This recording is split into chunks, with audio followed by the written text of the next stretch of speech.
পাল্টে গেছে ছাত্র জনতার গণ অভ্যুত্থানে আহতদের চিকিৎসা সেবার মান। কদিন আগেও 24-এর নায়কদের চিকিৎসা দিতে গড়িমসি করছিল রাজধানীর কিছু হাসপাতাল। অবশেষে অন্তর্বর্তী সরকারের হুঁশিয়ারিতে আহতদের সেবার মান বাড়িয়েছে সব হাসপাতাল।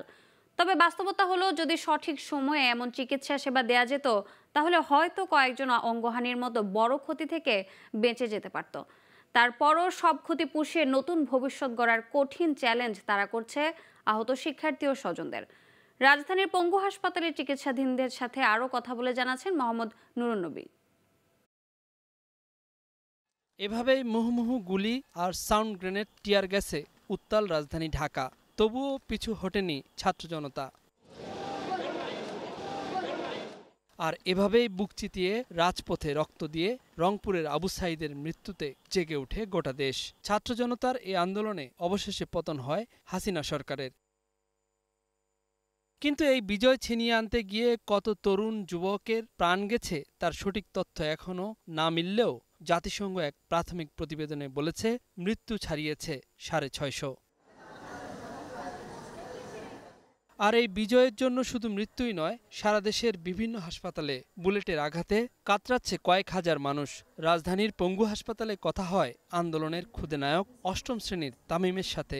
জানালো, সময় মতো চিকিৎসা হলে অন্তত বেঁচে যেত একটি পা। শুক্রবার বন্ধ থাকে, শনিবার দিনও ড্রেসিং করে না, তখন আর কি পচে যায় জায়গাটা। মাংসটা অল্প কালো ছিল, তখন আর কি বেশি কালো হয়ে যায়, একেবারে গন্ধ ছুটে হয়ে যায়। অনেক হয়রানি হয়েছি, 6টা মেডিকেল চেঞ্জ করছি। যে মেডিকেলে যায় সেই মেডিকেলেই ফেরত দেয়। রাস্তায় গাড়ি পায় না, অ্যাম্বুলেন্স পায় না।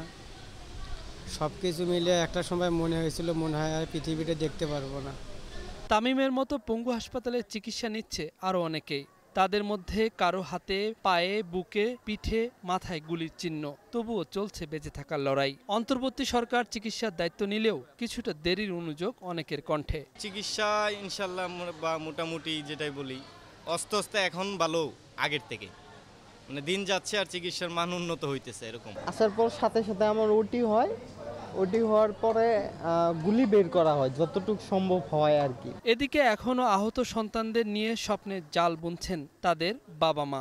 সবকিছু স্বাভাবিক হলেও সন্তানদের ভবিষ্যৎ নিয়ে উৎকণ্ঠা তাদের। সহযোগিতা পাইতেছি আলহামদুলিল্লাহ। আমারও তো বাপ নাই, এতে একটা বাড়া গাড়ি চালাই, মারলে বাল বাচ্চা বাই বললে খাবে। কাজের ব্যবস্থা করে দিলে আমার ছেলেদের ভালো হইব। কিলিকা একবার যে অবস্থা মনে হয় না যেন সে উড্ডা ভাতটাও খুড্ডা খাইতে পারবে, মানে কি কোনো বাড়ি কোনো জিনিসে তার পাড়াটা নিতে হবে না। তারা আরও একটা অপারেশন বাকি আছে, এই নিয়ে 3টা হয়েছে। বিজয় মিছিলে থাকা না হলেও হাসপাতালের বিছানায় শুয়ে দ্বিতীয়বার দেশ স্বাধীন ও রাষ্ট্র মেরামতের স্বপ্ন এসব তরুণদের চোখে মুখে।